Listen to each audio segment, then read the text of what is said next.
Hello friend, कैसे हैं आप सभी लोग। आप सभी का स्वागत है हमारे शिक्षा था एजुकेशन चैनल में। आप लोगों को कल भी आप लोगों को एक नोट वो दिया गया था जिससे आप लोगों ने पढ़ा होगा वीडियो में कि आप लोगों को अलग से अगर कोई भी सब्जेक्ट पढ़ना है तो आपको अलग से यहाँ पे कमेंट करना होगा। यूट्यूब चैनल के नीचे ही आपको कमेंट बॉक्स होता है, वहाँ पे आपको बॉक्स में कमेंट करना होगा कि आपको अलग से हिंदी पढ़नी है, हिस्ट्री पढ़नी है, पॉलिटी पढ़नी है, इस तरीके से।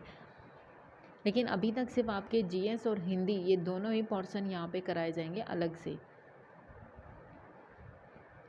ठीक है। और जो लोग चैनल से नए जुड़े हैं वो सब्सक्राइब जरूर कर लीजिएगा। सेशन पसंद आया करे तो लाइक ज़रूर कीजिएगा।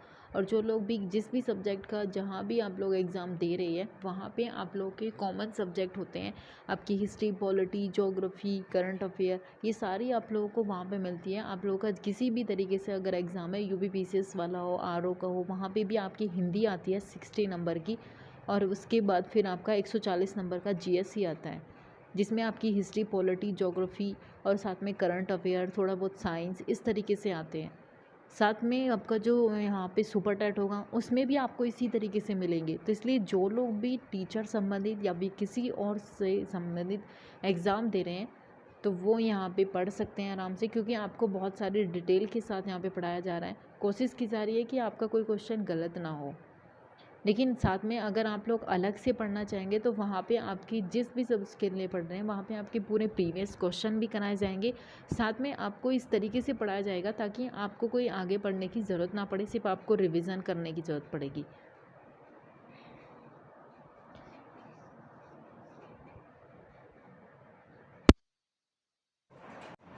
ठीक है। कल हम लोग यहाँ से कृष्णदेव राय के बारे में पढ़ रहे थे कि कृष्णदेव राय क्या थे। ये तलवा वंश से संबंधित थे और तलवा वंश की स्थापना किसने की थी? वीर नरसिंह ने की थी, ठीक है। और उसके बाद ये इसका प्रसिद्ध शासक था। यहाँ पे इसके बारे में भी आपको बताया था, कृष्णदेव राय के बारे में, ठीक है। ये क्या था कि वीर नरसिंह की जब मृत्यु हो जाती है तो उसका छोटा भाई होता है ये, और ये क्या, ये इसका छोटा भाई होता है जो गद्दी पर बैठता है, ठीक है। ये क्या करता है कि यहाँ पे जो कृष्णदेव राय हैं वो क्या करते थे, जो इनके ग्रंथ थे वो किस भाषा में थे। अगर इनसे ग्रंथ के बारे में पूछेगा तो वो आपके थे तेलुगु भाषा में इसके ग्रंथ लिखे गए थे। उसका नाम क्या था? अमुक्त मालदा, ठीक है। ये क्या था कि जो कृष्णदेव राय था उन्होंने क्या करा, तेलुगु भाषा के बहुत प्रसिद्ध ग्रंथ लिखे थे, क्योंकि वे तेलुगु भाषा भी जानते थे। और उनका प्रसिद्ध ग्रंथ था आपका कौन सा? अमुक्त मालदा, ये इनका प्रसिद्ध ग्रंथ था। उसके बाद इन्होंने क्या कहा, कृष्णदेव राय के काल में एक पुर्तगाली व्यक्ति भी आया था। जैसे देवराय फर्स्ट के काल में कौन आया था? निकोलस कॉन्टी। देवराय सेकंड के काल में कौन आया था? अब्दुल रज्जाक आया था।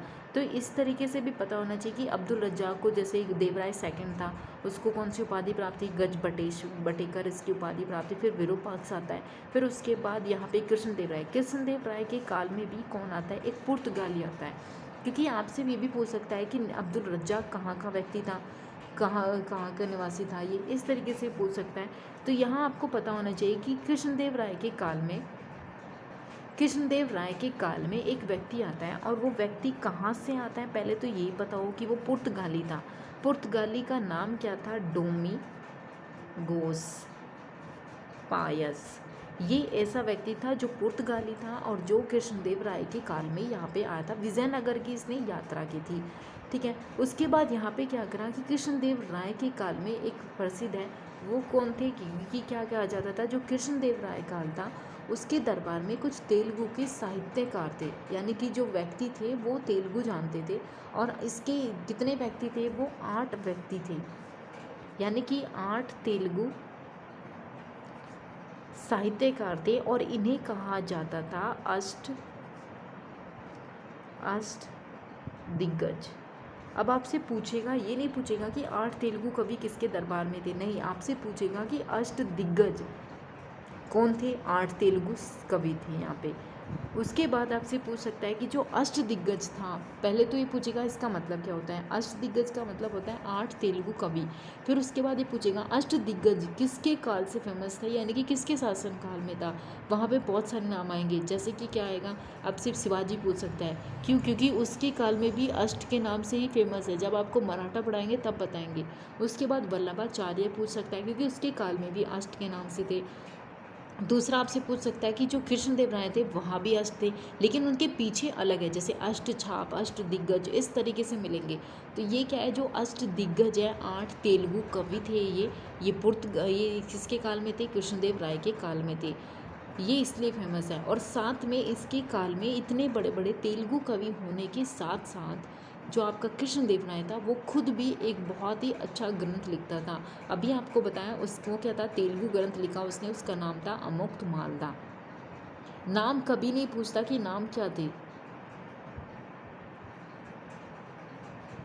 ठीक है। उसके बाद इन्होंने एक और ग्रंथ लिखा था, उसके ग्रंथ का नाम क्या था, संस्कृत में लिखा हुआ ग्रंथ था, उसका नाम था जामवती कल्याण, ठीक है। अगर आपसे पूछेगा कि तेलुगु में लिखा गया कौन सा था या संस्कृत में लिखा हुआ कौन सा था, आपसे क्या पूछेगा, कृष्णदेव राय का तेलुगु में कौन सा ग्रंथ लिखा गया था कृष्णदेव राय ने। अब उसमें आपको दोनों मिलेंगे, अमुक्त मालदा भी और जामवती कल्याणम भी। अगर आपने नहीं इसको पढ़ा कि जो अमुक्त मालदा था वो तेलुगु था और जामवती कौन सा था, संस्कृत में था, तो वहाँ पे कन्फ्यूज़न वाला हो जाएगा, क्योंकि एक संस्कृत में है और एक तेलुगु में है। अब तेलुगु में कौन सा था, अमुक्त मालदा, और संस्कृत की बात करेंगे वो कौन था आपका, जामवती कल्याणम। तो इसलिए ये भी आपको साथ में पता होना चाहिए, ठीक है। अब यहाँ पे पूछेगा कि इन्होंने कौन कौन से मंदिर का निर्माण करवाया। इन्होंने मंदिर का निर्माण करवाया था हजारा और विट्ठल स्वामी मंदिर, इन्होंने करवाया था हजारा मंदिर, और साथ में विट्ठल का मंदिर भी इन्होंने ही निर्माण कराया था, ठीक है। अब आपको इतना पता चल गया कि इन्होंने मंदिर कौन से थे, अष्ट दिग्गज क्या थे, इनके ग्रंथ कौन कौन से थे, इसके भी पता चल गई। उसके बाद अगर आपसे पूछे कि कृष्णदेव राय ने किस नगर की स्थापना की थी, अगर आपसे पूछ रहा है तो कृष्णदेव राय ने नगर की स्थापना की थी, उस नगर का नाम था नागलपुर। यहाँ आपको और भी इजी रह जाएगा याद करने के लिए, किस नगर की स्थापना की, नागलपुर की, यानी कि नागल, इसकी स्थापना किसने की थी, कृष्णदेव राय ने की थी। और कृष्णदेव राय को कुछ उपाधियाँ भी प्राप्त है, जैसे इनकी अगर उपाधियों की बात करें कि इन्हें उपाधियाँ कौन सी प्राप्त है, एक तो है इनकी आंध्र भोज, दूसरी है इनकी अभिनव भोज, एक है इनकी आंध्र भोज, दूसरी है अभिनव भोज, और तीसरी एक और है यहाँ पे है, उसका नाम है आंध्र पितामह। ये तीनों आंध्र के नाम से आपको यहाँ पे मिलेंगी, ठीक है। यानी कि इनकी तीनों ही उपाधियाँ आंध्र के नाम से है, वो क्या है, आंध्र भोज है, अभिनव भोज है, और उसके बाद है आंध्र पितामह। ये तीनों उपाधियाँ किसको मिली थी, कृष्णदेव राय को मिली थी। कृष्णदेव राय की फिर मृत्यु हो जाती है, फिर उसका भाई आता है यहाँ पे अच्युत देव, जो कौन गद्दी पर यहाँ पे बैठता है। अच्युत देव की मृत्यु हो जाती है, फिर उसका जो पुत्र होता है वेंकट प्रथम, वो गद्दी पर आ जाता है। फिर इसका चचेरा भाई आता है, वो सदाशिव होता है, जो गद्दी पर बैठ जाता है। इस तरीके से ये छोटे छोटे से चलते रहते हैं यहाँ पे। और फिर लास्ट में आपने एक युद्ध के बारे में पढ़ा होगा, वो कौन था, राक्षसी तंडी या फिर ताली कोट्टा या बन्नी हट्टी, ये तीनों नाम इसी के थे, और इसके काल में युद्ध हुआ था ये। अब ये इस युद्ध में कौन थे, क्योंकि यहाँ पे क्या हुआ कि जो पेन इसके थे, इनके काल में युद्ध हुआ था 1565 ईस्वी में, ये भी आपको पता होना चाहिए, ठीक है। यहाँ पे एक युद्ध हुआ था 1565 ईस्वी में होता है। इस युद्ध का नाम ही आपसे पूछा जाता है और सन पूछी जाती है कि कब हुआ। इस युद्ध के नाम क्या है, राक्षसी तगंडी, और फिर दूसरा नाम क्या है इसका, ताली कोट्टा, फिर तीसरा नाम क्या है इसका, बन्नी हट्टी। ये इसके 3 नाम थे जो यहाँ पे 1565 ईस्वी में राक्षसी तंडी, तालीकोट्टा और साथ में बन्नी हट्टी का युद्ध हुआ था 1565 ईस्वी में, यहीं पे युद्ध हुआ था। और सदाशिव थे यहाँ पे, क्योंकि लास्ट में इन्हीं का शासन चल रहा था। ठीक है। अब उसके बाद आपका लास्ट शासक बचता है, वो कौन सा है? अराबिडू। ठीक है। अब हम अगर बात करते हैं अपने कौन से अराबिडू वंश की बात करते हैं। अराबिडू वंश क्या था? क्योंकि जो आपका संगम वंश था शुरू में, फिर उसके बाद आपका आता है सलवा वंश, फिर उसके बाद आता है तलवा वंश। ठीक है। सलवा वंश, संगम वंश, सलवा वंश, तलवा वंश।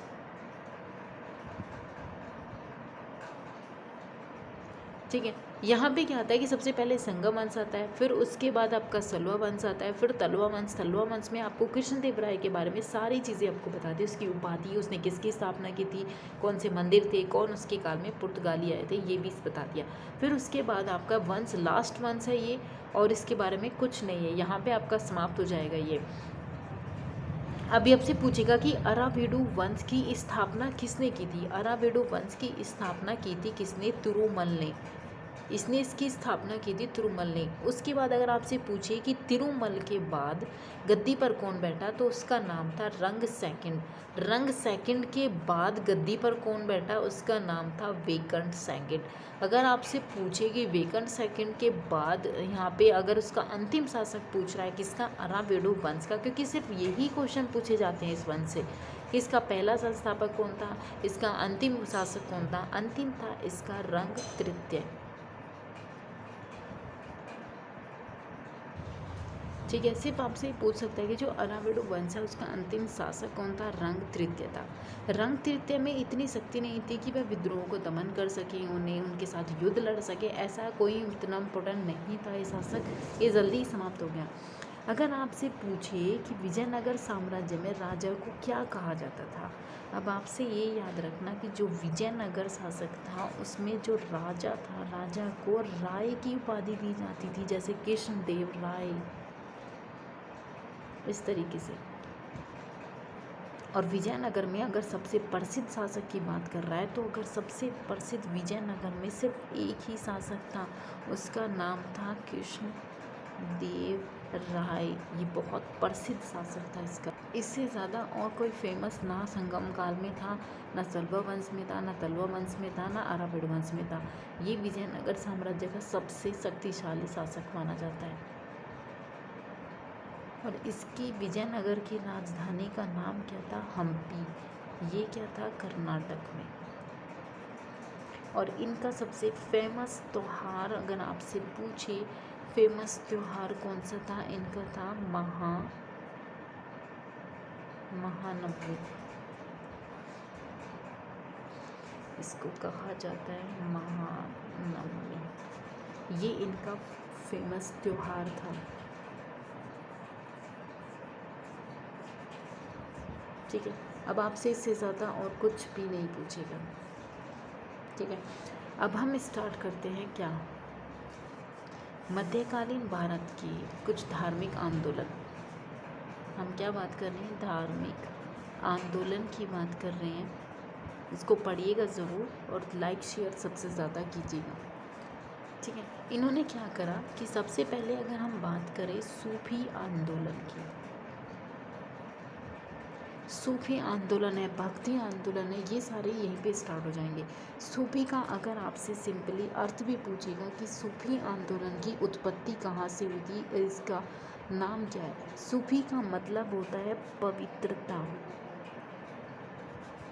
या विशुद्धता, ये इसके नाम है। पवित्रता या फिर विशुद्धता, ये दोनों क्या थे? ये सूफी शब्द का अर्थ माना जाता है कि सूफी का मतलब होता है पवित्रता। ठीक है। यानी कि स्वयं को प्रियतम मानना, ईश्वर को प्रियतम, स्वयं को प्रियतम, ये सूफी संत मानते थे। अब आपको पता होना चाहिए कि अबुल फजल ने अपनी एक पुस्तक थी यहाँ पे, क्या नाम था उसका? अबुल फजल। अबुल फजल की पुस्तक थी, पुस्तक का नाम क्या था? आईने अकबरी। आईने अकबरी ने 14 सूफी सिलसिलों का वर्णन किया कि सूफी संत में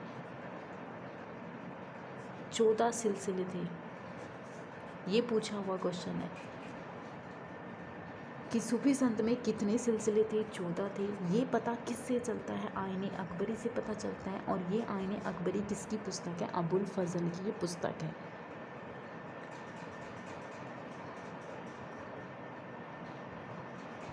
ठीक है। अब आपसे पूछेगा कि सूफी संत में जो लोग सूफी संत को से शिष्यता ग्रहण करते थे उसे मुरीद कहते थे।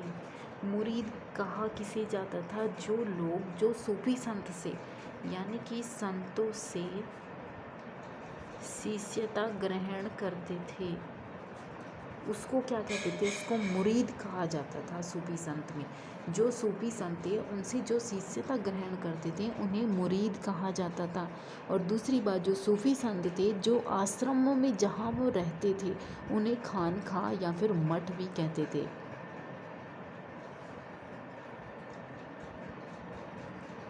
ठीक है। अब हम सबसे पहले बात करते हैं कौन सा? पहला, उसका नाम है चिश्ती सिलसिला, जिससे आपको अगर सूफी संत पूछेगा तो चिश्ती से क्वेश्चन आपसे पूछेगा ही ज़रूर, ये बहुत इम्पोर्टेंट है।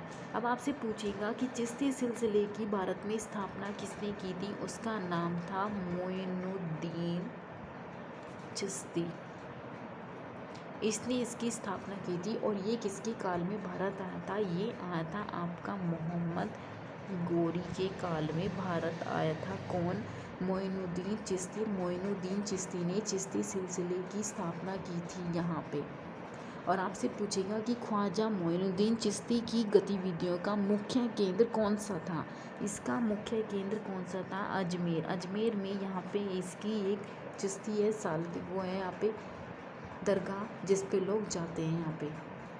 अब आपसे पूछेगा कि चिश्ती संप्रदाय ने और के ख्वाजा मोइनुद्दीन चिश्ती, हजरत निजामुद्दीन औलिया, बाबा फरीद, ये क्या थे? ये इसके आदि प्रमुख संत थे। अब आपसे पूछ सकता है इनमें से कौन सा संत है या फिर कौन सा संत नहीं है। सबसे इम्पोर्टेंट कौन थे इसमें? एक तो था आपका बाबा फरीद, उसके बाद था मोइनुद्दीन चिश्ती जिसने इसकी स्थापना की थी। उसके बाद था यहाँ पे शेख सलीम चिश्ती। ठीक है, ये भी इसका बहुत इम्पोर्टेंट है क्योंकि पूछी गई है कि इनमें से कौन सा चिश्ती से संबंधित है, कौन सा सत्तारिया से संबंधित है, कौन सा सुहरावर्दी से संबंधित है, कौन सा किसी और से संबंधित है, कौन सा कदारिया से संबंधित है। तो आपको ये पता होना चाहिए क्योंकि यहाँ पे सिर्फ इम्पोर्टेंट चीज़ ही बताई जा रही है कि चिश्ती संप्रदाय से जैसे बाबा फरीद है, शेख सलीम चिश्ती है, शेख मुआजुद्दीन चिश्ती है, हजरत निजामुद्दीन औलिया जो बहुत इम्पोर्टेंट है, औलिया ये भी बहुत इम्पोर्टेंट है। और शेख सलीम चिश्ती निजामुद्दीन औलिया के शिष्य थे। जो आपकी बात की जाती है शेख सलीम चिश्ती, ये इसके क्या थे? ये इसके शिष्य थे, इसलिए भी बहुत इम्पोर्टेंट क्योंकि ये दोनों ही इम्पोर्टेंट है। और शेख निजामुद्दीन औलिया ने ही तो कहा था कि इसको तुगलक को कहा था, गयासुद्दीन तुगलक को, कि हुजूर दिल्ली दूरस्थ है। ये भी इसलिए फेमस है यहाँ पे।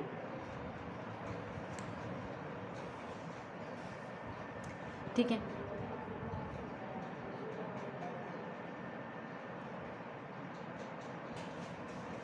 अब हम दूसरों की बात करते हैं। दूसरा क्या है आपका? सुहरावर्दी। सुहरावर्दी सिलसिला। अब इस सुहरावर्दी सिलसिले की स्थापना किसने की थी?